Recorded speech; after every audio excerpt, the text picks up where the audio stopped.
বাংলাদেশের বাইরে পৃথিবীর বিভিন্ন প্রান্তে যে যেখান থেকে চ্যানেল দেখছেন আপনাদের সকলকে সাদর আমন্ত্রণ তৃতীয় মাত্রা দেখবার জন্য। প্রিয় দর্শক, টানা অবরোধ চলছে 2 মাসেরও অধিক সময় ধরে এবং প্রায় নিয়মিত বিরতিতে লম্বা সময় ধরে হরতাল চলছে এবং ফলাফল পরিণতি আমাদের সবারই কম বেশি জানায়। কেননা বাংলাদেশের প্রতিটি মানুষই ভুক্তভোগী দুটো বিবদমান রাজনৈতিক পক্ষের বিরোধের ফল হিসেবে।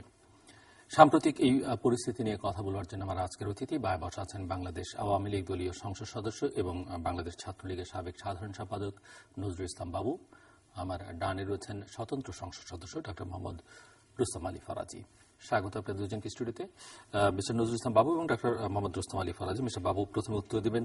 যে প্রশ্ন দিয়ে আলোচনাটা শুরু করতে চাই সেটি হচ্ছে যে 2 মাসেরও অধিক সময় ধরে হরতাল এবং অবরোধ চলছে। যারা আন্দোলন করছেন তারা যেমন সরকারকে পরাস্ত করতে পারছেন না মনে হচ্ছে এখন পর্যন্ত, অন্যদিকে এটিও ঠিক যে পরিস্থিতিকে কোনোভাবে সরকারও নিয়ন্ত্রণ করতে পারছেন না। সরকার নিয়ন্ত্রণ করতে পারছেন না এই অর্থে যে সেই জ্বালাও পোড়াও অগ্নিসংযোগ যেগুলো মানুষের স্বাভাবিক ক্রিয়াকর্মকে ব্যাহত করে সবকিছুই চলছে এবং এখানে অর্থনীতি একটা বিপর্যয়ের মধ্যে, এখানে শিক্ষা ব্যবস্থা হুমকির মুখে। দেশের বাইরে থেকে অনেকেই এখন বলছেন, ভেতর থেকে অনেকে বলছেন যে এখানে বাক স্বাধীনতা, গণতন্ত্র এগুলো হুমকির মুখে পড়ে যাচ্ছে। তো সব মিলিয়ে এই যে দুপক্ষের লড়াই, এই লড়াইয়ের বলি হচ্ছে বাংলাদেশ। জলিল ভাই, আপনাকে ধন্যবাদ এবং আপনার মাধ্যমে দর্শকদেরকে আমি ধন্যবাদ জানাচ্ছি। আপনি একটি সুন্দর কথা বলেছেন যে প্রায় 2 মাস অধিক যে আজকে অবরোধের ডাক দিয়েছেন, হরতাল চলছে। যারা কর্মসূচি দিচ্ছেন কি উদ্দেশ্যে, কি কারণে কর্মসূচি দিচ্ছেন এখন দেশের মানুষ বেমানুম ভুলে গিয়েছে।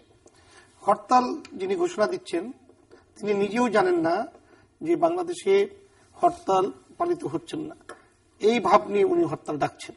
কিন্তু জনগণ দেখছেন যে যেখানে হরতাল, একটি ছোট্ট ছাত্র সংগঠনে যদি কোনোদিন হরতাল দিতেন আর যদি নৈতিক দাবি থাকতো তাহলে বাংলাদেশের মানুষ কিন্তু সেই হরতালকে সমর্থন দিয়ে দোকানপাট বন্ধ রাখে, রাস্তায় নামে না, গাড়ি চাকা ঘুরে না, এরকমই ছিল। আমরা সবসময় এটাই দেখলাম। আজকে হরতাল নামক এই গণতন্ত্রের যে একটা অস্ত্র সেইটাকেও ধ্বংস করে দিয়েছেন হরতালটিকে, আমি মনে করি। হরতাল যদি নাই হয় তাহলে এই যে হাজার হাজার কোটি টাকা বা 1,25,000 কোটি টাকার ক্ষতি হয়েছে সেটা তো প্রধানমন্ত্রী। আমি আপনাকে ব্যাখ্যা দিচ্ছি। এটা তো হরতাল, এটা কিন্তু হরতালের কারণ হচ্ছে, আমি সেই কথাটা বলবো না। আমি বলছি যে কোনো অন্যায়, অবিচার, অত্যাচার, সংকট গড়ে তোলার লক্ষ্যে যদি কেউ উদ্দেশ্যমূলক কোনো ঘটনা ঘটান সেটাকে আপনি কি জনগণের নৈতিক দাবির পক্ষে বলবেন? দেশের রাষ্ট্রের ক্ষতি করছে যারা, তারা অপরাধী। যারা মানুষকে পুড়িয়ে মারছে হরতালের নাম দিয়ে, তারা আমি মনে করি বাংলাদেশের মানুষের চোখে ওরা খুনি। ওরা রাষ্ট্রকে আজকে জঙ্গি রাষ্ট্রের রূপান্তর করতে চায়। এর উদ্দেশ্য হলো তারা রাষ্ট্রীয় ক্ষমতায় যাওয়ার একটি চিত্র মানুষের সামনে তুলে ধরে এই দেশটাকে আবার পাকিস্তান বানাতে চায়। এই যে জঙ্গি তৎপরতা, এর বাইরে আর কি ঠিক হতে পারে? আপনি নিজেই একবার ভেবে দেখুন যে 15 লক্ষ আমার দেশের ছাত্রছাত্রী পরীক্ষা দিচ্ছে, সবচেয়ে বড় পরীক্ষা এসএসসি পরীক্ষা। সেই সময় যারা অবরোধ ডাকে, যারা হরতাল ডাকে, তারা কি দেশপ্রেমিক? তারা কি দেশের মঙ্গল চান? তারা কি এদেশের এই নতুন প্রজন্মকে সামনের দিকে এগিয়ে নেওয়ার কোনো স্বপ্ন দেখেন? তাহলে ওরা কি কারণে এটা করতে চান?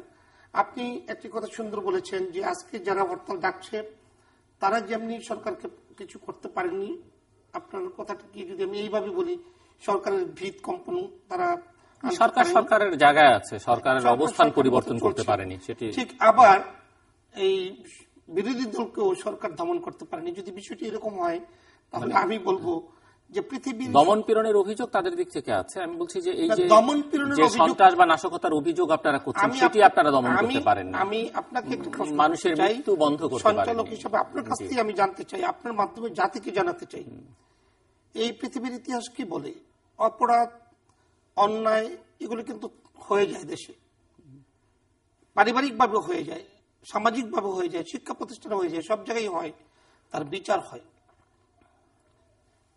আমি তো তাই চাই। আজকে যারা এই ঘটনার জন্য দায়ী তারা কিন্তু রাষ্ট্রের ক্ষতি করছে, জনগণের ক্ষতি করছে, এদেশের মানুষের ক্ষতি করছে, এদেশের উন্নয়নে বাধাগ্রস্ত করছে। ওরা কিন্তু কোন নৈতিক দাবিকে প্রতিষ্ঠিত করার কোন আমাদের সামনে আজ পর্যন্ত কোন চিত্র তুলে ধরতে পারেনি। ওনারা বিরোধী দলে যখন ছিলেন তখন বিরোধী দলে পুরোপুরি ব্যর্থ। ওনারা যখন সরকারি দলে ছিলেন তখন দেশের কি করুণ অবস্থা ছিল আপনি দেখেছেন। মঙ্গা, বিদ্যুৎবিহীন বাংলাদেশ, পানির জন্য ঝাড়ু মিছিল।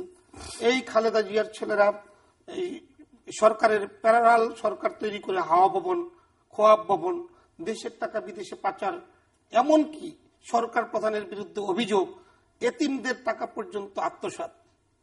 সেই সরকার আবার বিরোধী দলে যখন গিয়েছেন 5 বছর বঙ্গবন্ধুর কন্যা জননেত্রী শেখ হাসিনার নেতৃত্বে বাংলাদেশ আওয়ামী লীগ রাষ্ট্রীয় ক্ষমতা পরিচালনা করলেন।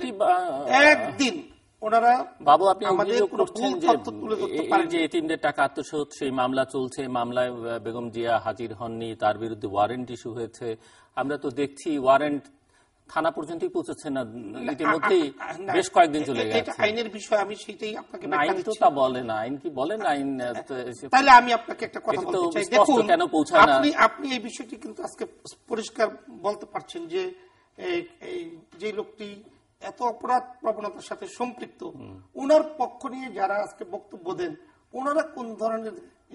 আমার প্রশ্ন হলো যে আপনারা আইন মানছেন কিনা, এই আইনকে প্রভাবিত করবার একটা অভিযোগ আছে।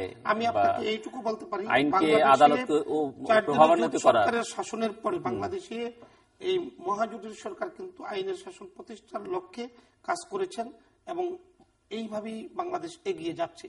সর্বক্ষেত্রে বাংলাদেশ যখন সুশাসন কায়েম হচ্ছে তখন কেউ যদি রাতের অন্ধকারে পিছন থেকে কাউকে ছুরি মেরে হত্যা করে, যদি পেট্রোল বোমা মেরে গাড়ি পুড়িয়ে দেয়, সেই জন্য সরকারকে যেভাবে আমি দায়ী করব ঠিক একইভাবে দায়ী করব যারা ওদেরকে সমর্থন যোগায়।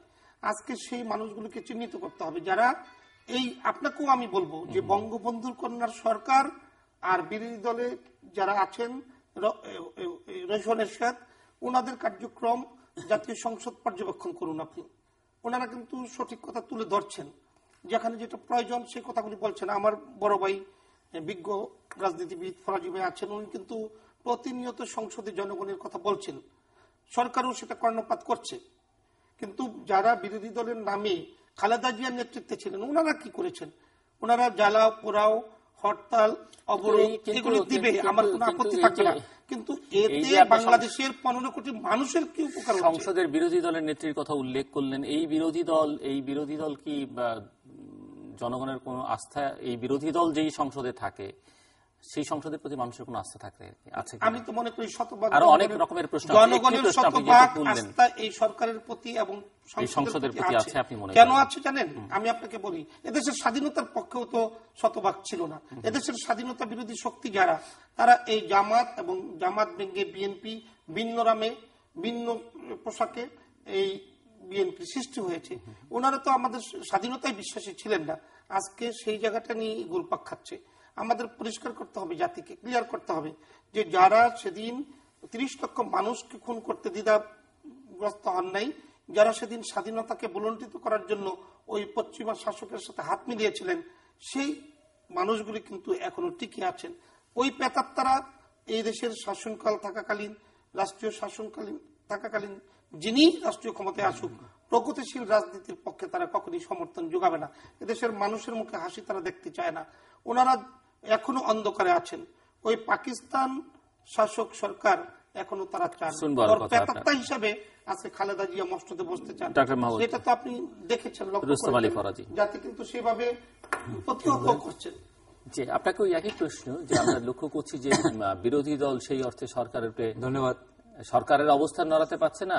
ধন্যবাদ আপনাকে। সরকারও বিরোধী দলকে কোনোভাবে, ধন্যবাদ আপনাকে, আস্থা দিতে পারছে না, নিয়ন্ত্রণ করতে পারছে না। হরতালের যে আবেদন এবং যে বৈশিষ্ট্য সেটা কিন্তু নষ্ট হয়ে গেছে, সেটা নাই।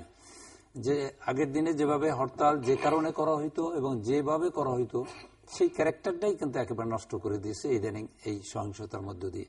আর রাজনীতির যে গুণগত মান বা আদর্শ যেটা থাকার কথা ছিল সেটাও মেলান, সেটাও দুর্বল বলা চলে। অনেকেই আমার বলতে খুব কষ্ট লাগে এই কারণে যে যাদের রাজনীতি করার কথা তারা করে ব্যবসা, আর যারা ব্যবসা করার কথা তারা করে রাজনীতি। এবং যারা চাকরি করার কথা তারা চাকরি ফেলে তারা রাজনীতির মানে দুয়ারে দুয়ারে ঘরে ছবিটা দেখাবার জন্য।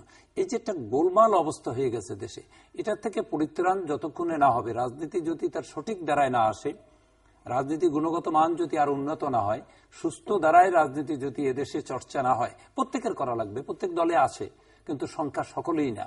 আমরা সারা পৃথিবীতে দেখি যারাই রাজনীতি করে তারা এটি আদর্শ, এটা নর্মস মানে, রাজনীতির যে আদর্শগুলো মানে, কিন্তু বাংলাদেশে সেই মানার সংখ্যা খুব কম।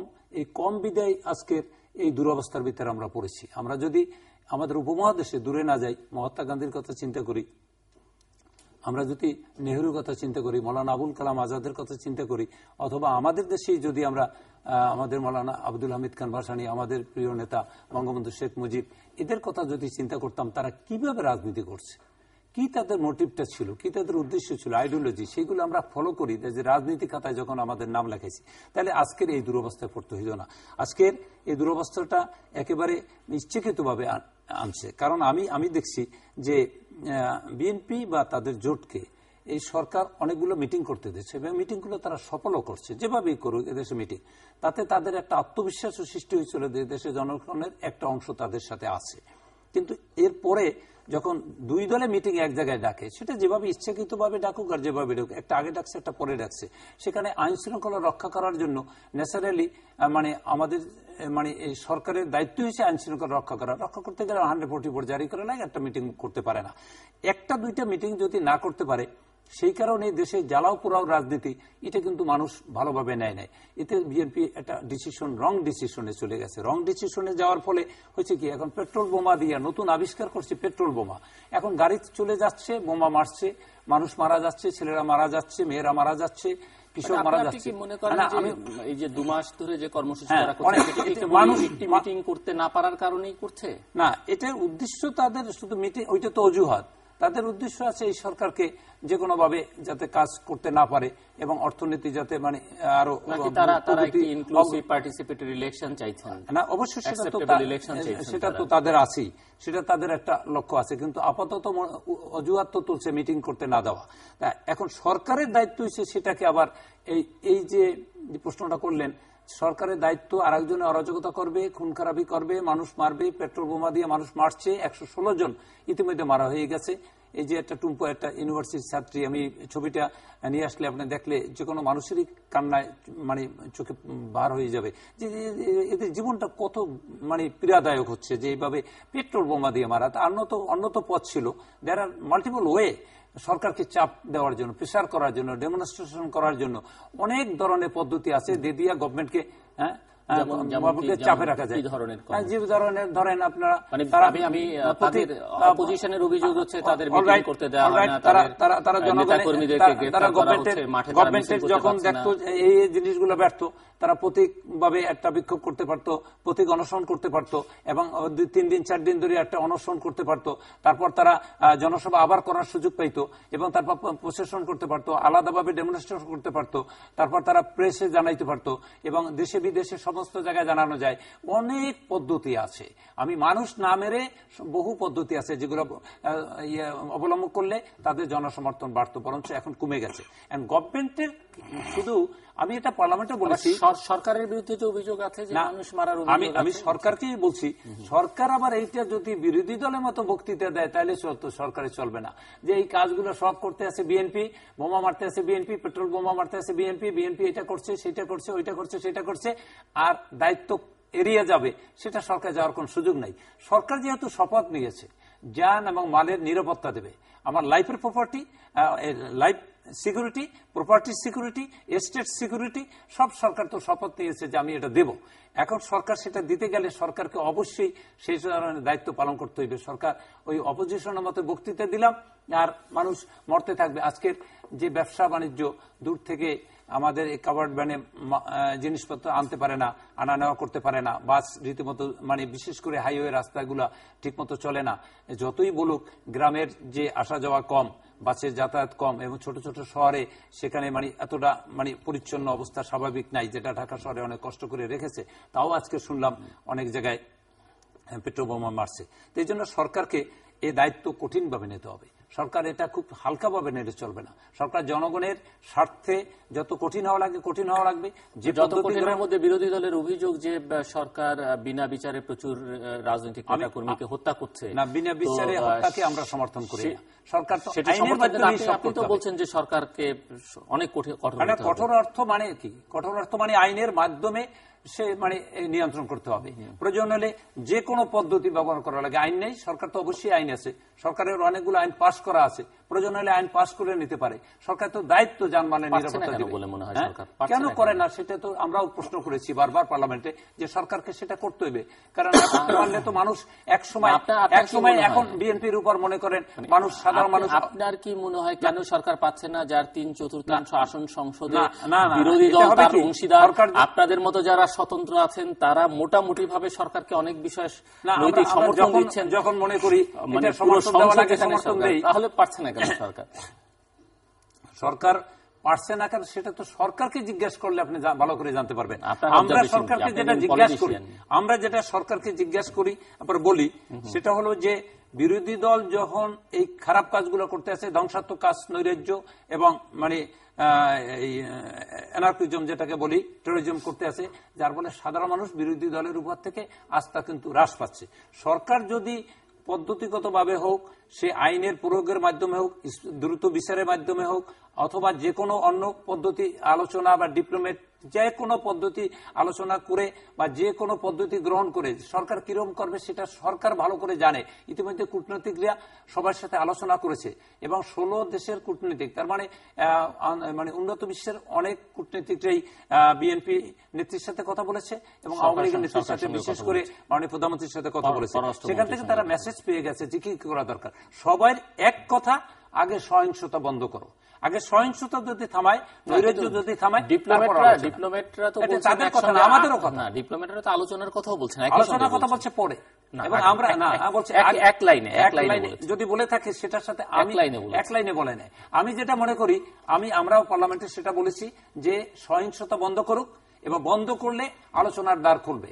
আলোচনার দ্বার খুললে আলোচনা হবে যাতে আগামী ইলেকশনটা ফ্রি ফেয়ার হয়। বিরোধী দল তো সেটাই চায় এবং সেটা তো অবশ্যই হইতে হইবে। আমরাও মনে করি যে এটিও বলছেন ওনারা যে সকল পক্ষকে সহিংসতা বন্ধ করতে হবে। সকল না, পক্ষ তো এখন তো করে এক দলে। যেহেতু ডিপ্লোমেটদের কথা বললেন, বিদেশি রাষ্ট্রদূতদের কথা বললেন, তারা যে ভাষায় বলেছেন আমি সেটা বললাম না। তাদের লাস্ট ভাষাটা কিন্তু আগে যেরকম ছিল এখন কিন্তু এক মিনিট আগে যেরকম ছিল সেরকম নাই। তারা এখন বুঝে গেছে যে আগে সহিংসতা বন্ধ আছে, শর্ত দিয়ে এক এক গণমাধ্যম এক এক ভাবে এটিকে যার প্রয়োজনে যেটুকু অংশ তুলে নেয় সেটি। সহিংসতা যদি বন্ধ না হয় এইটা একটা ব্যাড প্রেসিডেন্স হইবে, একটা ব্যাড প্রেসিডেন্স হইবে, সেটা খুব খারাপ হইবে দেশের জন্য। সাজেশন দিবে, এটি স্বাভাবিক। ওনারা ওনাদের নৈতিকতার মধ্য থেকে এই সাজেশনটা দিয়েছেন যে সহিংসতা যে করছেন, কারা করছেন এটা পরিষ্কার হয়ে গিয়েছেন এখন। যার কারণে বেগম খালেদা জিয়াকে বলেছেন যে সহিংসতা পরিত্যাগ করে, আবার কেউ কেউ বলেছেন জামাতকে ছেড়ে দিয়ে তাদেরকে রাজনৈতিক দিক নির্দেশনা নিতে হবে। আলোচনার কথাও বলেছেন। আলোচনাটা হ্যাঁ, দেশের নাগরিক হিসাবে সরকারের নৈতিক দায়িত্ব রয়েছে সর্বক্ষেত্রে আলোচনা করা। কিন্তু আমার প্রশ্ন হলো, নির্বাচনে যারা অংশগ্রহণ করেন নাই, যারা নির্বাচনে আসেন নাই, যারা নির্বাচনকে বয়কট করেছেন, যারা নির্বাচনকে প্রতিহত করার জন্য হাজার হাজার মানুষকে হত্যা করার পরিকল্পনা করে স্কুল পর্যন্ত জ্বালিয়ে দিয়েছেন, মানুষ খুন করেছেন, ড্রাইভার খুন করেছেন, শিশু খুন করেছেন, তাদের সাথে কিসের আলোচনা করতে হবে? তাহলে কি কিন্তু নজরুল ইসলাম বাবা, আমি আপনাকে প্রশ্ন করতে চাই যে রাজনৈতিক সমস্যার সমাধান রাজনৈতিক ভাবে ছাড়া, আমি বলছি আপনি সব বাদ দেন। বিএনপি এবং তার মিত্ররা এখন পর্যন্ত বাংলাদেশে যতগুলো নির্বাচন হয়েছে, ভালো নির্বাচন, খারাপ নির্বাচন, যেভাবে আমরা বলি না কেন, একেবারে মিনিমাম ভোট বললেও বিএনপির 30% ভোট আছে। রাইট। আপনি এই 30% সমর্থক বা 30% ভোটার বা 30% মানুষকে বাদ দিয়ে রাষ্ট্র চালাতে পারবেন কিনা, আমার প্রশ্ন হচ্ছে। আমরা কাউকে বাদ দিতে চাই না, আমরা শুধু মানুষকে সচেতন করতে চাই, এদেশের জনগণকে বুঝাতে চাই যে সহিংসতাকারীর সাথে সম্পর্ক রেখে এদেশ ভালো চলা যাবে না। আজকে মানুষ বুঝতে পেরেছেন বিদায়ী আজকে দেখুন নিজ দলের বিএনপি নেতা কর্মীরাও বেগম খালেদা জিয়ার কথা কিন্তু শুনছেন না। খালেদা জিয়া অসভ্যপনা করবেন সেই জন্য যে সকল দেশের নাগরিক বিএনপি এই পক্ষে যারা ভোট দিয়েছেন এখন তার অসভ্যপনাকে সমর্থন করবেন, বিষয়টা কিন্তু এমন হাউ নয়। ডু নো যে তারা হয়তো মিটিং মিছিলে যাচ্ছে না, ভোট দেওয়ার সময় যে ভোট আপনাকে দিবে তার তো কোনো গ্যারান্টি নেই। ভোট যে ওনাকেই দিবেন না, ভোট যে দিবে না আলাদা জিনিস। না ফরাজি ভাই, ভোট যে দিবে না ভোটের আলাদা, তাও যে আপনি নিশ্চিত করে বলতে পারেন তা তো নয়। এদেশে ভোটের প্রসঙ্গ আলাদা। এদেশে মুসলিম লীগ ছিল, পপুলার দল ছিল, নিশ্চিহ্ন হয়ে গিয়েছে। সেই একই কথা তো আওয়ামী লীগের ক্ষেত্রে প্রযোজ্য হতে পারে। আওয়ামী লীগ তো সে পর্যায়ে যায়নি, হতে পারে। আওয়ামী লীগ বিরোধী দলের ছিল। প্লিজ আমি একটু বলি, আওয়ামী লীগ বারবার বিরোধী দল করে এসেছেন। আওয়ামী লীগ তো জ্বালিয়ে দাও, পুড়িয়ে দাও, দেশ ধ্বংস করে দাও, ওই অবরোধ করো, হরতাল করো, পরীক্ষা বন্ধ করে দাও, এই রাজনীতি করেন না। খালেদা জিয়া তো একটি হিসাব দিয়েছেন যে আপনাদের হরতালের কারণে এর আগে কতদিন পরীক্ষা, আমার হরতাল 2 মাস হরতাল। আমার হরতাল ছিল সেই হরতাল। আর এটা আমাদের হরতালটা দেখতে হবে, আমার হরতালটা হলো আপনার নৈতিক দাবি প্রতিষ্ঠিত করার জন্য, এদেশের খেটে খাওয়া মানুষের প্রত্যাশা পূরণের জন্য। সেটা তো আপনি বলছেন, কিন্তু তিনিও মনে করেন তারটাও জনগণ। সেই জন্য আমি বলি, আপনারা যারা বুদ্ধিজীবী, আপনারা যারা সাংবাদিক, আপনারা যারা এদেশের এই বাস্তবতা তুলে ধরতে চান, বা আমি মনে করি যে আপনারা যারা বিবেকবান, আত্মসংযম নিয়ে চলেন, আপনাদেরকে আরো স্পষ্ট হওয়া উচিত। কারণ আপনারা কেন সত্যি কথা বলছেন না? বঙ্গবন্ধুর কন্যা শেখ হাসিনা আর বেগম খালেদা জিয়া দুইজনের রাজনীতিকে আপনারা এক টেবিলে নিয়ে আসতে চান কেন? রাজনৈতিক চরিত্র বিশ্লেষণ করতে হবে যে বেগম খালেদা জিয়া কি করতে চান, কি করছেন, তা নিয়ে আমাদের কথা বলতে হবে। সেটা কি বিশ্লেষণ হচ্ছে না? এই টেবিলে যে প্রতিদিন কথা বলছেন, আপনি করছেন, উনি ওনার মতো করে করছেন, আরেকজন আরেকজনের মাধ্যমে আমি বুদ্ধিজীবীদেরকে বলছি, যারা নাকি মানুষ খুন করার পরও বলেন যে আলোচনা দরকার, ইয়েস আলোচনা দরকার।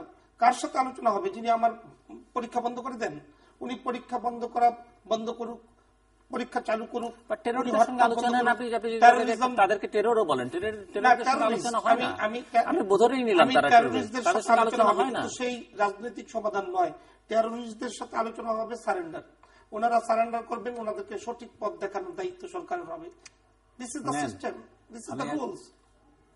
আমি একটা কথা বলি প্লিজ, আমি আপনাকে সেটা বলতে চাই। আপনি নিজেই বলুন যে যারা রাষ্ট্র পরিচালনা করে ব্যর্থ হয়েছেন, শুধু ব্যর্থ নয়, স্পষ্ট ব্যর্থতার পরিচয় দিয়ে যারা এদেশের মানুষকে অন্ধকারে দিয়েছেন, তাদের সাথে রাজনৈতিক আলোচনা করতে তো আপত্তি নেই, আলোচনা হবে। কিন্তু সেই আলোচনা কি এই বোমা মারা বন্ধ করার জন্য আলোচনা? তাহলে বোমা মারা বন্ধ করেন আপনারা। বোমা বন্ধ হবে, বোমা বন্ধ না হয়ে যাবে কোথায়? কবে হবে? আপনি দেখেন যে বঙ্গবন্ধুর খুনিরা পালাতে পারে নাই, 21 বছর পরেও কিন্তু তাদের হত্যাকারীদের চিহ্নিত করে বিচার হয়েছে। বেগম খালেদা জিয়া রাষ্ট্রীয় ক্ষমতায় থাকা অবস্থায় এতিমদের টাকা চুরি করেছে, তারই প্রেতাত্মারা তার বিরুদ্ধে মামলা দিয়েছেন, সেই মামলা কিন্তু চলছে। তার ছেলেরা অন্যায় করেছেন, আমাদের শত শত নেতা কর্মীকে হত্যা করেছেন, সেই হত্যাকাণ্ডেরও বিচার হবে। আমার দেশের এই সভ্য নাগরিকদেরকে যারা হত্যা করেছে, কি বিচার করবেন আপনারা? আপনারা তো গ্রেফতার করার সাহস দেখাতে পারছেন না। আপনি আমাকে উস্কানি দিলেই আমি মোটেই উস্কানি দিচ্ছি না। আদালতের নির্দেশ, আদালত ওয়ারেন্ট ইস্যু করেছে, নির্বাহী বিভাগের আদেশ ছাড়া সেই ওয়ারেন্ট কেন থানায় পৌঁছায় না? আমি শুধু এটি বিশ্বাসযোগ্য? আপনি বলেন। বঙ্গবন্ধুর কন্যা প্রতিহিংসা রাজনীতি করেন না, উনি অনভিপ্রেত কোন রাজনৈতিক চিন্তা চেতনা করেন না, উনি এদেশের কল্যাণার্থে যা করা দরকার তাই করছেন। Wait and see. আমি একটু এই ব্যাপারে একটু অ্যাড করি, যে ব্যাপার হচ্ছে আসলে সবাই একটা অধিকার নিয়েই তো কথা চলছে, গণতন্ত্র। এবং অধিকারের প্রশ্ন যিনি হরতাল বা অবরোধ ডাকতে পারে, কিন্তু আর একজন যারা মানে না তাকে আপনি মারবেন কিভাবে, কোন অধিকারে? তার মানবাধিকার নাই বাঁচার, তার মৌলিক অধিকার নাই তার চলার। সুতরাং এইটা তো খুব রাজনীতির ভিতর, সংজ্ঞার ভিতর পড়ে না, এবং কোন সংবিধানেও পড়ে না, গণতন্ত্র পড়ে না। এখন আমাদের যে অবস্থায় এসে গেছে, এই সিদ্ধান্তটা তারা যেভাবেই নিয়ে থাকুক না কেন, একটা ন্যায় ভুল সিদ্ধান্ত নিচ্ছে, তাদেরকে আগে এই সহিংসতা পরিহার করতে হইবে। সহিংসতা, গণতন্ত্র আর সহিংসতা পাশাপাশি আপনি চালাইতে পারবেন না, এক জায়গায় থাকে না। যেখানে গণতন্ত্র থাকে সেখানে মানবাধিকার থাকে, সেখানে মৌলিক অধিকার থাকে, সেখানে মানবতা থাকে, সেখানে মনুষ্যত্ব থাকে, সেখানে বিবেক থাকে, সেখানে জনস্বার্থ থাকে, সেখানে দেশপ্রেম থাকে, সেখানে মানুষের কল্যাণ থাকে। আর যেখানে সহিংসতা থাকে সেখানে থাকে শুধু ধ্বংস, বিভীষিকা, আগুন। এখন আপনাকে আগে সিদ্ধান্ত নিতে হইবে যে আপনি কি গণতন্ত্র চান কিনা। আচ্ছা, সুতরাং আজকের আমি মনে করি যারা বিরোধী এই ধ্বংসাত্মক কার্য চালাচ্ছে সবাই আমাদের এক আওয়াজ দেওয়া উচিত। কি সুশীল সমাজ, কি সাংবাদিক, কি মিডিয়া কর্মী, কি শিক্ষাবিদ, কি রাজনীতিবিদ, কি বিরোধী দল, কি স্বতন্ত্র, সকলের এক আওয়াজ যে না, এই সহিংসতা, এই পেট্রোল বোমা মারা বন্ধ করুন। আপনি এটা বন্ধ করার পরে যদি 2 মাসে, 1 মাসে, 3 মাসে আপনাদের কোন রাজনৈতিক কর্মকাণ্ড করতে না দেয়, অবশ্যই তখন আমরা প্রতিবাদ করব এবং আলোচনাও হবে। অবশ্যই আলোচনা করবে, তখন আলোচনার পক্ষে তখনই আমরা কথা বলবো, নির্বাচনের জন্য কথা বলবো। আপনাকে আমি প্রশ্ন করি, তাহলে 5ই জানুয়ারি নির্বাচনের পরে নির্বাচন তো অবশ্যই গণতন্ত্রের জন্য নির্বাচন দরকার ছিল, সংবিধানের জন্য দরকার ছিল। আমি সেটা নিয়ে বিরোধ করছি না, কিন্তু নির্বাচনটি তো প্রশ্নবিদ্ধ নির্বাচন না। প্রশ্নবিদ্ধ হয়েছে অনেক সিটে দাঁড়ায় নাই ক্যান্ডিডেট, সেই জন্য একটা নৈতিক দুর্বলতা রয়েছে। টোটাল ইলেকশন প্রশ্নবিদ্ধ আপনি বলতে পারেন যে এটি সাংবিধানিকভাবে বৈধ, নৈতিকভাবে দুর্বল, নৈতিকভাবে অনেক দুর্বলতা রয়েছে। এবং তখন প্রধানমন্ত্রী নিজেও বলেছেন এটি নিয়ম রক্ষা নির্বাচন, সাংবিধানিক ধারাবাহিকতা রক্ষা নির্বাচন। আমি বলছি, আমি শেষ করি, আপনি বলতে। 1 বছর যাবত তারা নির্বাচন বয়কট করেছে, ছিল না, স্বাভাবিক ছিল, এবং তারাও বলছিলেন বারবার যে পরের নির্বাচন নিয়ে আমরা আলোচনা করব, পরের নির্বাচন নিয়ে আলোচনা করবে। সরকার তো করেন, অবশ্যই করবে, কেন পরের বলেছে যে 2019 সালে নির্বাচন হবে। এর আগে এটা রাজনীতি মাঠে বাসায় কে কি বললো ওটা বড় কথা না। ওই 1 বছর তো আপনি বলেননি যে সরকারকে যে না ঠিক আছে এটা আলোচনা করা উচিত। আপনি সেই কারণেই একটা সহিংসতা করে মানুষ মেরে ফেলবেন। আপনি যেখানে সেখানে মানুষ মারবেন, পরীক্ষা বন্ধ করে দেবেন, শিশুদের মারবেন, আজকে স্কুলে লেখাপড়া বন্ধ করে দেবেন 1-2 বছরের জন্য। এত অধৈর্য হলে তো রাজনীতি করা যায় না। পৃথিবীর নেলসন ম্যান্ডেলা এত বছর জেলে রইলেন কেন? যুগের পর যুগ। বঙ্গবন্ধু এত জেল খাটলেন কেন? এত অস্থির হইয়া রাজনীতি করা যায় না। যারা বিএনপিকে যারা পরামর্শ দেয় তারা আত্মঘাতী সিদ্ধান্ত করতেছে, তারা ভুল সিদ্ধান্ত দিতে আছে। বরঞ্চ একজন মানুষকে তো মারার অধিকার কারো নাই। আপনি একজন মানুষকে মারতে পারেন না, বা সরকারেরও একজন নাগরিককে নিরাপত্তা দিতে পারবো না, এটা বলে আত্মপ্রসাদ লাভ করার সরকারের কোন সুযোগ নাই। সরকার সেই গ্রান্টি দিতে হবে, সরকার সেই পদে থাকতেই হবে। সরকার যদি না দিতে পারে, এখন যেমন বিএনপি জনসমর্থন হারাচ্ছে, বিএনপি এখন আর পয়েন্ট অফ নো রিটার্নে চলে গেছে, সমস্যা। সরকার যদি না করতে পারে, একসময় সরকারের উপরে জনগণের আস্থা কমে যাবে। সরকারকেও তো এটা জনগণের স্বার্থ দেখা লাগবে। জনগণের কাছে কবে মনে হবে যে সরকার? আমি তো সরকারকে তো আমরা চাপ দিচ্ছি, পার্লামেন্টে আমরা অতি দ্রুত এই অবস্থা যদি চলে, চলতে পারে না। আমরা সরকারকে চাই যে অতি দ্রুত দেশের স্বাভাবিক অবস্থা সম্পূর্ণভাবে ফিরিয়ে আনতে হবে। অত দ্রুত মানতে বলতেই পারেন 2-1 মাসের ভিতরে। আমরা এটা চাই, সরকারকে সেই পরিবেশ ফিরিয়ে দিতে হবে। যদি সরকার সেটা না পারে, সরকারের বিপক্ষে, তাহলে আমরা পার্লামেন্টে আরো জোরালো ভাবে কথা বলবো। যদি প্রয়োজন হলে ওয়াকআউট করবো, প্রয়োজন হলে আরো যা কথা বলা লাগে আমরা বলেছি যে আপনারা বিরোধী দলের মতো বক্তব্য দিলে চলবে না। You are no more in the opposition, you are now sitting on the chair. চেয়ারে যখন বসেন, দায়িত্ব নিয়ে কথা বলতে হবে, জনস্বার্থ রক্ষা করতে হইবে, জনগণের স্বার্থে কাজ করতে হইবে, এটা সরকার করতে হইবে। এখন ব্যাপার হচ্ছে আপনারা যে ইস্যুটা নিয়ে আনতে পারেন, সেটা আনতে পারেন সকলে, যে আপনারা এটা বন্ধ করেন। আপনারা যেটা আত্মঘাতী সিদ্ধান্ত নিয়েছেন মানুষকে মারার, এটা একেবারে বন্ধ করেন। দেখেন 2 মাস পরে সরকার আলোচনায় আসে কিনা। অবশ্যই সরকার আলোচনা করবে। তখন যদি না করেছেন, সেটা তো তখন তার এই প্রসঙ্গ ছিল না। এখন যেহেতু এই প্রসঙ্গ এসে গেছে, এই মারার প্রসঙ্গটা মন্ধ করে দিলে তখন দেশ বিদেশ সকলের সাথে সকলের মতামত ব্যক্ত হইবে যে না, আগামী নির্বাচন নিয়ে আলোচনা তার কিছু না। আপনি যখন বার্ন ইউনিটের কথা বলেন, ওনারা বলছেন আপনি একটু পঙ্গু হাসপাতালও যান, সেখানেও দেখেন কি হচ্ছে। না, বার্ন ইউনিটের সাথে আপনি বার্ন ইউনিটের অবস্থা আপনি কি দুর্বিষহ, আপনি নিজে নিশ্চয়ই দেখলে আপনি আর দ্বিতীয়বার আর কিছু প্রশ্ন করবেন না যে এইভাবে মানুষকে পুড়ে মারা, এটা রাজনীতি ক্ষমতায় গিয়েও কিছু লাভ হবে না। আপনি প্রাইম মিনিস্টার হইলেও লাভ নাই যদি এদেশে মানুষকে ওইভাবে পুড়ে মারেন। আপনি যে কথাগুলি বলেছেন, আপনার চেয়ারে বসে এটা এই প্রশ্নের উত্তর জানাই স্বাভাবিক, কিন্তু আমি তো জানতে চাইবো, এবং আপনারা জানাটাই স্বাভাবিক, এবং জানতে চাওয়াটাই আপনার উত্তম একটা কর্ম। এবং আমাকে এখন হয়তো অনেক কম কথা বলতে হতো যদি আপনাদের দুজনের সুর মোটামুটি কাছাকাছি না থাকতো। আমি সত্যের পথে তো সকলেই, তাই না? 2 রকমের সুর থাকলে এখানে আমি তো সরকারের উপর এখনো প্রেসার দিই, এখনো বলি সরকারকে এটা থামাইতে হইবে। আর বিরোধী দলকে বলি সরকারকে থামাতে হবে। বিরোধী দল বলতে বুঝাইছি আমি বিএনপি এটা কালকের একটা ডিক্লারেশন করিয়ে দিক বেগম জিয়া যে আমার আমি এই কথাটা শেষ এক লাইনে আপনি একটু বলবেন। নজরুল ইসলাম বাবু বিএনপি যখন ক্ষমতা ছিল সেই সময় তার অনেক অভিযোগ করেছে, অনেকগুলো অভিযোগ এনেছেন তিনি, এবং সেই সময় কিন্তু আপনি বিএনপি দলীয় সংসদ সদস্য ছিলেন। আমি ওই আগে ছিলেন সেই সময়টা ছিলাম। আপনি কিন্তু মানে সেই দায় কতটা নেবেন বা অভিযোগগুলো কতটা ঠিক? এক লাইনে না, আমি এক লাইনে বলতে চাই, আমি সবসময়, আপনি জানেন, আমি স্বচ্ছ রাজনীতির বিশ্বাস করি, আমি গণতান্ত্রিক রাজনীতি বিশ্বাস করি, আমি এবং ট্রান্সপারেন্ট পলিটিক্স বিশ্বাস করি। দুর্নীতি, অসৎ, সন্ত্রাসের বিপক্ষে আমি ব্যক্তিগতভাবে এবং আমার রাজনৈতিক কর্মকাণ্ডে। তারপর আমি 2টা ইলেকশন করেছি, দুইটা স্বতন্ত্র। সুতরাং ওই দায়িত্বের সাথে তো আর আমার প্রশ্নই আসে না। আর আমি সেটা মানে ব্যাখ্যা বিশ্লেষণ আমি বহুবার করেছি যে না, কিন্তু তখন তো আপনি বিএনপির সঙ্গে ছিলেন। আমি বলছি যে সেই দায়গুলো আপনি মানেন কিনা, স্বতন্ত্র। আমি তো তার পরও বললাম স্বতন্ত্র, তারপরও স্বতন্ত্র। আমি তো 2 বার পর ইন্ডিপেন্ডেন্ট ইলেকশন করার পরে এখন তো দায়িত্বের আমার প্রশ্নই আসে না। আমি তো তখন অন্যায় করছে, অন্যায় করার জন্য তো তারা নিজেরাই অনুতপ্ত। যারা অন্যায় করে তারা তো সেটা স্বীকার করতে চায় না। আমাদের দেশে ক্যারেক্টার হইলো যে ভুল করে হে ভুল স্বীকার করে না, আর অন্যায় করলে অন্যায় স্বীকার করে না। এটা তো আমাদের একটা দেশের ক্যারেক্টার। আমি আসলে ফরাজি ভাইকে খুব শ্রদ্ধা করি এই কারণে যে উনি যখন বুঝেছেন যে বিএনপি আসলে জনগণের পক্ষের কোনো দল নয়, নৈতিকতা বিবর্জিত একটা দল। এই দল একটা বিজনেস ক্লাবের মতো, দেশ ধ্বংসযোগ্য হয়ে যাক তাতে কোনো যায় আসে না, আমরা গোলাপের মতো থাকতে চাই। এই দলের সংখ্যা হলো বিএনপি। উনি যখন বুঝতে পেরেছেন তখন কিন্তু উনি স্বতন্ত্র, সেটি ক্ষমতায় থাকাকালে বুঝলে মানুষ অনেক ভালো। হ্যাঁ, পরের বার এসে উনি বিএনপি রাজনীতি করেছেন। আমার পায়ে যখন ডান্ডা বেরিয়েছিল, আমি যখন 2008 আপনি স্বতন্ত্র করেছেন, তার আগে তো আপনি করেন। আমি তো একবারই করছিলাম, আর তো কোনো সময় আমি দিচ্ছি। যখন বঙ্গবন্ধু কন্যাকে গ্রেনেড হামলা করা হয়, যখন আমরা গ্রেনেড হামলায় আহত হয়ে এই চিকিৎসাধীন হয়ে যাই, যখন আমাদের পায়ে ডান্ডা বেরি, তখন কিন্তু ফরাজি ভাই ওই দলকে থুতু মেরে চলে এসেছেন, স্বতন্ত্র থেকে নির্বাচন করেছেন। সেই জন্য আমি ওনাকে সাধুবাদ জানাই।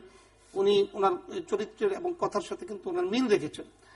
এইরকম বিএনপি ছেড়ে সবাই চলে আসতে পারে। সেই কারণে আমি বলছি যে একদিন এই বিএনপি বড় গুণ হচ্ছে উনি একজন পরিশ্রমী পার্লামেন্টারিয়ান। আমি তো ব্যক্তিগতভাবে একবার ছাড়া আর 5 বার তো আমার পার্সোনাল ইমেজে হবে। আমি আপনার প্রশংসা করি, লয়ে গেছে আমার তো 2 বার। যিনি নেছেন তিনি কিন্তু এখন যুদ্ধ অপরাধী মামলায় আজীবন সাজাপ্রাপ্ত। এই যে আমি বলতে চাই যে বিষয়টি, যে উনি কিন্তু আমি আমার একটা লজিক দিচ্ছি আপনাকে। আমি যে বলেছি যে মুসলিম লীগের রূপান্তর হবে বিএনপি, যখন ফরাজি ভাইদের মতো বিবেকবান মানুষগুলো বিএনপি ছেড়ে চলে আসবে, তখন এই বিএনপি সর্বশান্ত হবে, ওই মুসলিম লীগের রূপান্তর হবে। কিন্তু আওয়ামী লীগ এমন একটা দল, যে দলটি মানুষের বিএনপি মুসলিম লীগে রূপান্তরিত হলো, আওয়ামী লীগের যে সমালোচক বা আওয়ামী লীগের পছন্দ করেন আওয়ামী লীগের বিরুদ্ধে তো সমালোচক রেডি, বা আওয়ামী লীগের শাসন আমলের যে দুর্বলতা সেগুলোর যারা সমালোচক, তারা তো নিশ্চয়ই হারিয়ে যাবে না। আমি বলি আওয়ামী লীগের সমালোচক কারা? এই মান্না ভাইদের মতো, ডক্টর কামাল হোসেনদের মতো অনেক পপুলার লোক। আওয়ামী লীগের লোক না, আমি বলি ওরা আওয়ামী লীগের লোক না, ওরা হলো নানা সময় তারা আওয়ামী লীগের ওরা আওয়ামী লীগের লোক। এখন পর্যন্ত আওয়ামী লীগের সদস্য। আমি বলি বাংলাদেশের সবাই আসলে আওয়ামী লীগের বাইরে যাওয়ার কোন সুযোগ নেই। উনি আওয়ামী লীগ থেকে যারা বুদ্ধিজীবী সাজেন, কেউ সাধু সাজেন, কেউ পণ্ডিত সাজেন, কেউ আবার কি বলে বুদ্ধি সরবরাহ করেন, এই ধরনের মানুষগুলোর চেহারা কিন্তু আজকে জনগণ বুঝে ফেলেছে। সেই কারণে আমি বলছি বিএনপি এখন মুখোশ খুলে গিয়েছে, যার কারণে বেগম খালেদা জিয়া বাড়ি ছেড়ে অফিসে এসে কোন রকম নিজের ইজ্জত সম্মান রক্ষা করার জন্য এখন কি অবস্থায় আছেন এটা আপনি জানেন। দেশের মানুষ বুঝে ফেলেছেন যেই প্রধানমন্ত্রী। কিন্তু মিস্টার বাবু, অনেকে আশঙ্কা করেন রাজনৈতিক পর্যবেক্ষক বিশ্লেষকদের, যে বিএনপিকে যদি এইভাবে মার্জিনালাইজ করে ফেলা হয় বা বিএনপি যদি নিঃশেষিত হয়ে যায়, মুসলিম লীগে পরিণত হয়, বিএনপির যে সমর্থক গোষ্ঠী আছে তারা না বা শেষ পর্যন্ত গিয়ে পৃথিবীর অনেক দেশের উদাহরণ রয়েছে একটা উগ্র জঙ্গিবাদী গোষ্ঠীর সঙ্গে তারা সম্পর্কিত হয়ে যায়, সেটি দেশের জন্য আরো বড় বিপদ।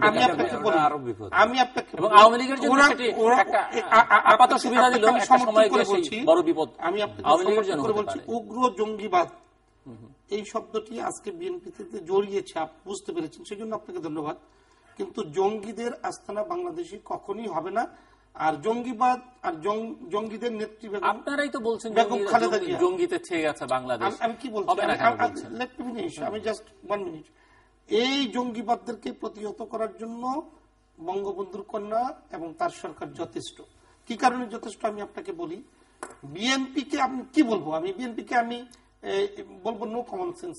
আপনি দেখেন যখন সরকারে ছিল বিরোধী দলীয় নেতা ছিলেন জননেত্রী শেখ হাসিনা, ওদের টার্গেট হলো জননেত্রী শেখ হাসিনা হলো বাংলাদেশের এমন এক জায়গায় তাকে হত্যা করতে হবে, নয়তো ওদের ক্ষমতা থাকে না, জনগণ তাদের পক্ষে থাকে না। তার ফল তো বিএনপি ভোগ করেছে। আপনি দেখেন যে তাকে গ্রেনেড হামলা করে তাকে মৃত্যুবরণ করার জন্য বোমা হামলা করে ভোগ করেছেন না। এখন আবার বঙ্গবন্ধুর কন্যাকে রাষ্ট্রীয়ভাবে পরাস্ত করার জন্য যে পেট্রোল বোমা ছুটছেন, এর জন্য তাদের ফল ভোগ করতে হবে, এর জন্য সময়ের দরকার। প্রশ্ন হচ্ছে যে বিএনপি খারাপ করছে, আপনি ভালো কি করছেন সেটি বলেন। আমরা কি খারাপটা করছি? আমি আপনাকেই বলি, বাংলাদেশে সুশাসন কায়েমের লক্ষ্যে এই দেশটাকে যে জায়গায় রেখে গিয়েছেন আওয়ামী লীগের মতো দল যারা সবসময় কথা যদি বলেন, প্রধানমন্ত্রীর একটি স্লোগান একটা সময় তিনি ভোটের অধিকার ভাতের অধিকার প্রতিষ্ঠার জন্য রাজনীতি, এটি তার মূল স্লোগান ছিল। আজকেও আমি সেই ভোটের অধিকার কেন বাংলাদেশে প্রশ্নবিদ্ধ হবে? প্রশ্নবিদ্ধ হচ্ছে এই কারণে, যারা এই বেগম খালেদা জিয়ার মতো নেত্রী, তারা যখন বুঝে উঠতে পারেন এদেশের জনগণ থেকে তারা এখন আলাদা হয়ে গেছে, তখন তারা নির্বাচনে যান না। নির্বাচনে যদি না যান তাহলে বঙ্গবন্ধুর কন্যার আওয়ামী লীগের আমার বাবু, আপনি ভবিষ্যতে আপনার রাজনৈতিক জীবন অনেক লম্বা, আমি বলছি আপনি এখন স্টিল ইয়াং। আপনার কাছে আমার প্রশ্ন যে বিএনপি নির্বাচনে যায়নি, খারাপ বলছেন। বাংলাদেশে নিবন্ধিত রাজনৈতিক দল আছে 43টি, 43টি, মাত্র 6টি রাজনৈতিক দল নির্বাচন করলো, বাকি সবাই তো করলো না। এমনকি আওয়ামী ঘরানার রাজনৈতিক দল হিসেবে যারা পরিচিত, আওয়ামী লীগের সঙ্গে মিত্র বলে যারা পরিচিত, তারাও কেন নির্বাচনে গেল? আমার জানায় ভুল থাকতে পারে, আমি শুধু জানতে চাই এই 43টি দলের মধ্যে কোন দলটি কোন সংসদে কতটি আসন নিয়ে নির্বাচনে জয়লাভ করেছেন? আপনারা যাদেরকে মিত্র দেখাচ্ছেন 14 দল মহাজোট বলছেন, বা তাদের আপনি তো জানেন যে তারা বিরোধী জোট তাদের কি আছে, তারা তো খালেদা জিয়ার বেনিফিশিয়ারি গ্রুপ, তারা নির্বাচনে যাননি। কেন যাননি? তারা মনে করেছিলেন আওয়ামী লীগের সঙ্গে না থাকলে আপনার মিত্র শক্তির কজনের পক্ষে সংসদে আসা সম্ভব ছিল? অনেকে মন্ত্রীও আছে। আওয়ামী লীগের সঙ্গে না থাকলে আপনার যারা মিত্র তাদের কজন সংসদে আসে? ওরা জোট করে এসেছেন, তো বাকিরা ওইভাবে। তাহলে ওনারা কেন আসলেন না? আমরা তো নির্বাচনে আসুকিটা চেয়েছিলাম। এখন আমার প্রশ্ন তো মাত্র 6টি রাজনৈতিক দল, বাকি যে 37টি রাজনৈতিক দল নিল না, যে রাজনৈতিক দলগুলো ওদের নিবন্ধিত রাজনৈতিক দল মানে তার কখনো সংগঠনগুলো, ওনারা তো এর বেশি আর কিছু করতে পারছেন না।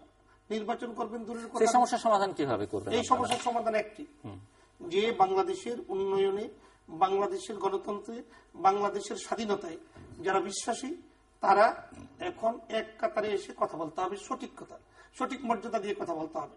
আপনি বুদ্ধিজীবী হবেন, কিন্তু মনে মনে চিন্তা করবেন আমি মেয়র হব, আমার সমর্থন দরকার। আপনি ডক্টর কামাল হোসেন হবেন, আপনি চিন্তা করবেন খালেদা জিয়ার সাথে সাক্ষাৎ করে আওয়ামী লীগকে কিভাবে পরাস্ত করা যায়, তাইলে চিন্তা করা যাবে না। ওই ধরনের পাপিষ্ট মানুষগুলো থেকে রাজনীতিকে টেনে আনতে হবে। সঠিক চিন্তা চেতনার বহিঃপ্রকাশ যাদের মধ্যে আছেন, তারা যেন এই সরকারকে সাহায্য করে দেশের সঠিক চিত্র এই সরকারের কাছে তুলে ধরেন। এটাই আমাদের একমাত্র পথ। আমরা দেশের মঙ্গল চাই, আমরা দেশের ভালো চাই, আমরা দেশের মানুষ দিন দিন এগিয়ে যাক, এই রাজনীতিতে বিশ্বাসী। আমরা একসাথে কাজ করি, তাহলেই তো আমি মনে করি। দেখুন, আপনি একটু চিন্তা করে দেখুন বাংলাদেশের অর্জন, সেটি কি আপনাদের সেই প্রয়াস আছে? আমি ধরে নিচ্ছি যে বিএনপি বা তার বলয়ের মধ্যে যারা আছে, তাদের বাইরে যে শক্তিগুলো আছে, তাদেরকে আপনারা কি আপনাদের সঙ্গে নিয়ে আসবার চেষ্টা আছে? ওনারা আসবেন না কেন? ওনারা সবাই আসবেন, যারা দেশের মঙ্গল চান তারা আসবেন। জামাত আসবেন না, বিএনপিও অর্ধেক হয়তো চলে আসবেন। যারা দেশে সবাই অমঙ্গল চায় আমি এটা বলবো না, সবাই যে অমানুষ হয়ে যায় তা না। মানুষের তো বিবেক আছে। বিবেকবান মানুষ কখনো বোমা মেরে মানুষ মারতে পারে না। বিবেকবান মানুষ কখনো ওই এতিমদের টাকা মেরে খায় না। বিবেকবান মানুষ প্রধানমন্ত্রী চেয়ারে বসে কালো টাকা সাদা করে না।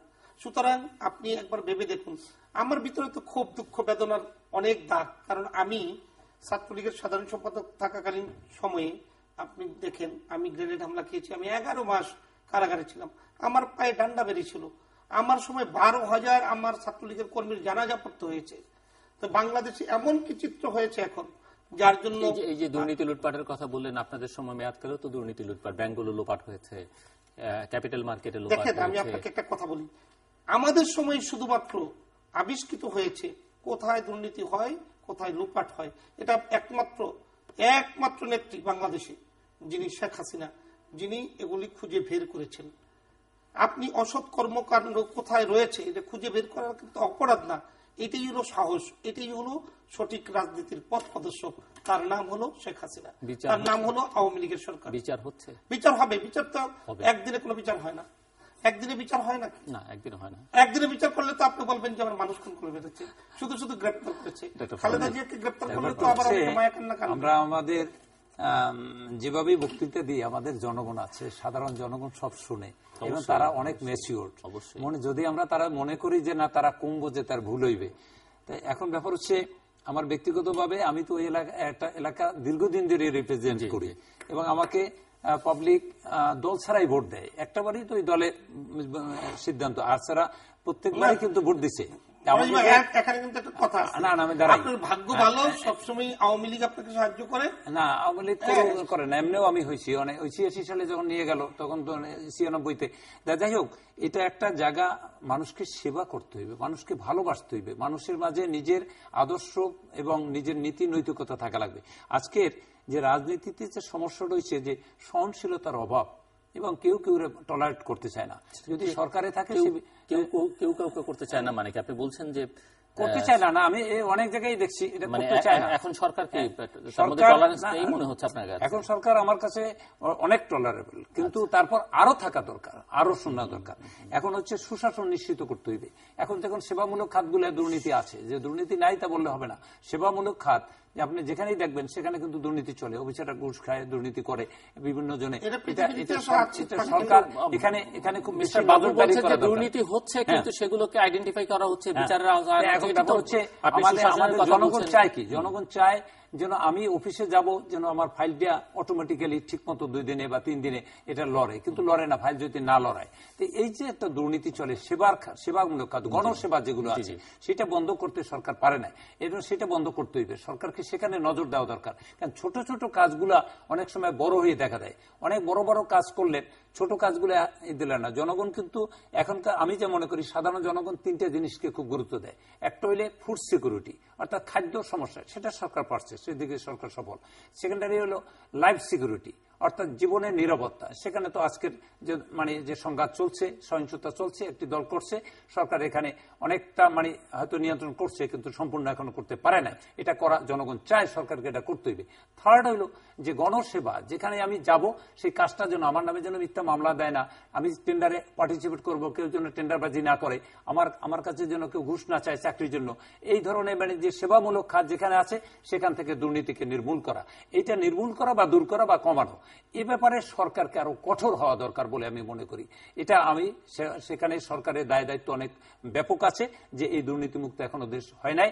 সেখানে দুদককে আরো কার্যকরী করা দরকার, না হয় নতুন আইন করা দরকার, উপজেলা লেভেলে দুদকের অফিস নেওয়া দরকার, যারা যারা দুর্নীতি করে তাদেরকে দৃষ্টান্তমূলক আইনের আওতায় আনা দরকার, এবং আইনের আওতায় এনে এই দুর্নীতির যে যদি একবার চিহ্নিত করা যায় এবং টাকা যদি আদায় করা যায়, তাহলে একসময় যখন তারা সমাজে পরিচিত হয়ে যাবে যারা দুর্নীতিবাজ, তখন আর কেউ করতে সাহস করবে না। সরকারকে সেই সব ক্ষেত্রে যদি পরিচয় দিতে পারে একটা ট্রান্সপারেন্ট শাসন ব্যবস্থা, তাহলে জনসমর্থন সরকারের পক্ষে থাকবে, তখন সরকারের আর ভয় পাওয়ার কারণ থাকবে না। আর তা না হইলে আমরা তো আমাদের পার্শ্ববর্তী দেশে দেখছি, এগুলা থেকে আমাদের শিক্ষা নিতে হইবে। বিজেপি ইলেকশনে জয়লাভ করলো 2/3 মেজরিটি নিয়ে, তার আগে কিন্তু কংগ্রেস ছিল, তারাও কিন্তু এইভাবে অনেক সুন্দর বড় বড় কাজ করছে, কিন্তু ছোট ছোট কাজের দিকে নজর দেয় নাই।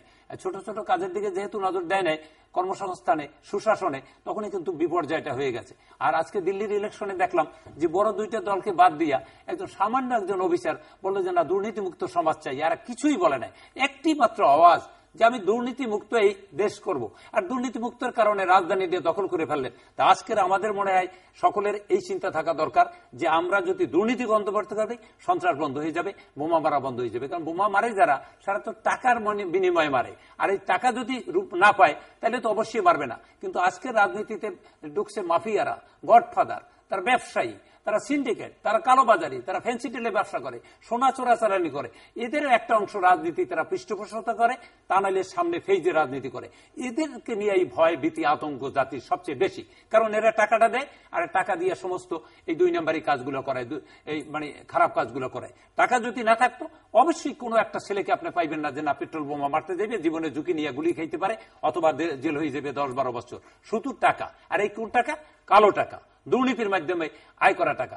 এইটা যদি বন্ধ করা যায় এদেশে স্বচ্ছ এবং সুন্দর রাজনীতি ফিরে আসবে, এবং সেটা করা উচিত বলে আমরা সরকারকে দাবি জানাই।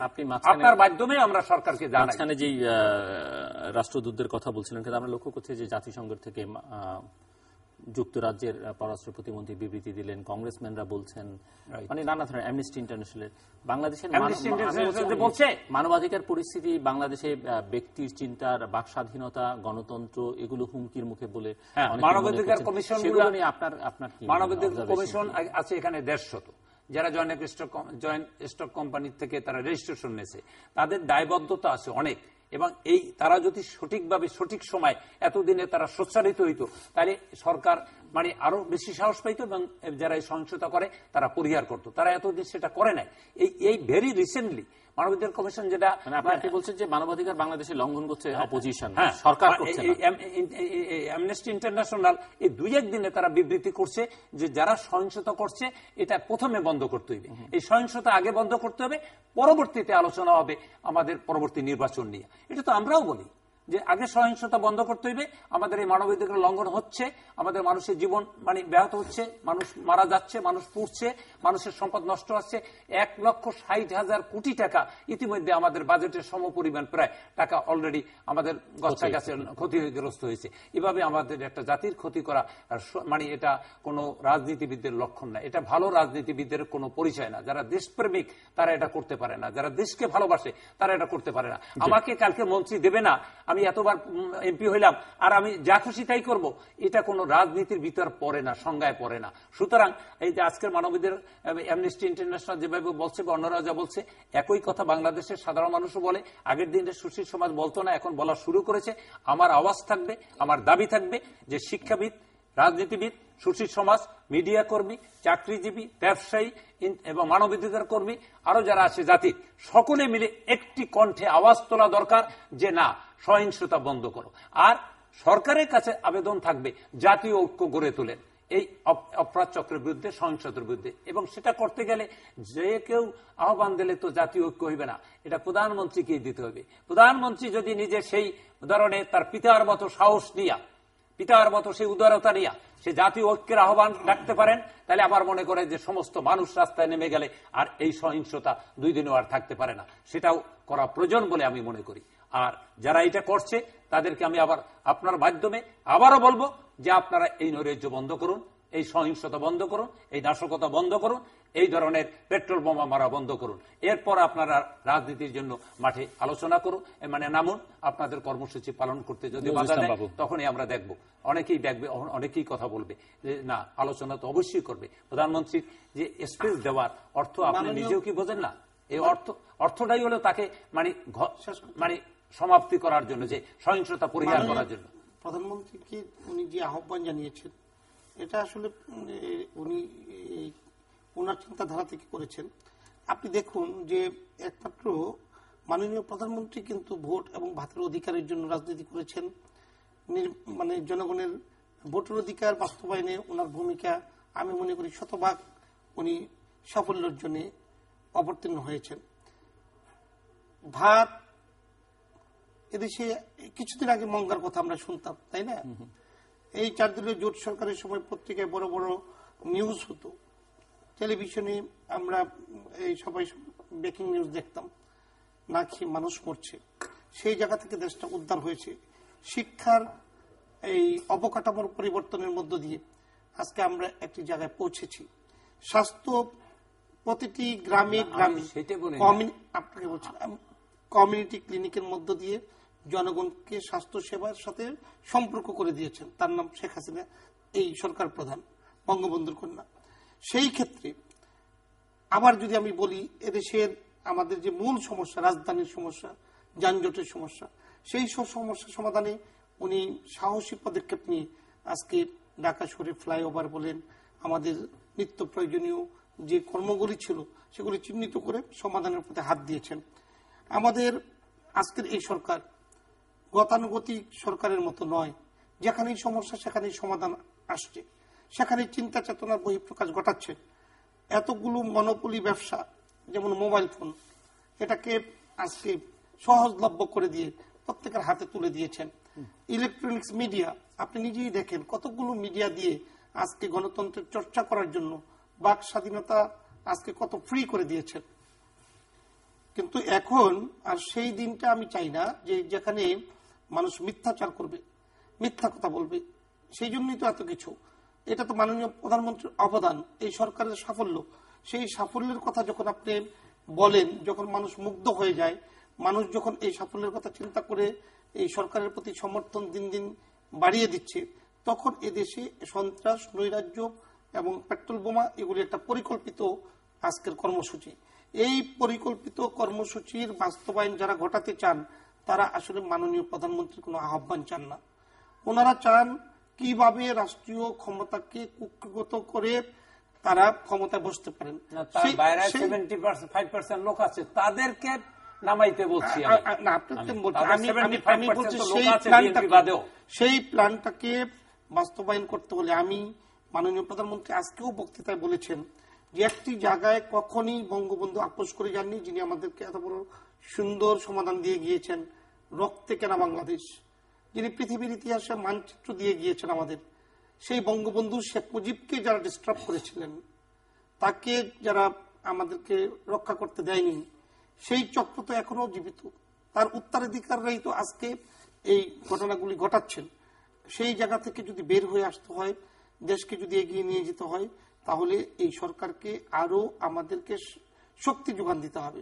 আমাদের সর্ব জায়গায় থেকে আমাদের সত্যি কথা বলতে হবে, সঠিক কর্মের সাথে সম্পৃক্ত হইতে হবে। সেই ক্ষেত্রে আমি আশা করি যে যেমনিভাবে ব্যবসায়ীরা আজকে অকুণ্ঠ সমর্থন দিয়ে যাচ্ছেন, এবং আমি লক্ষ্য করেছি আপনাদের মিডিয়াগুলো এখন মানে সরকারকে সমর্থন দিয়ে যাচ্ছেন, সাপোর্ট করে যাচ্ছেন, সঠিক চিত্র তুলে ধরছেন।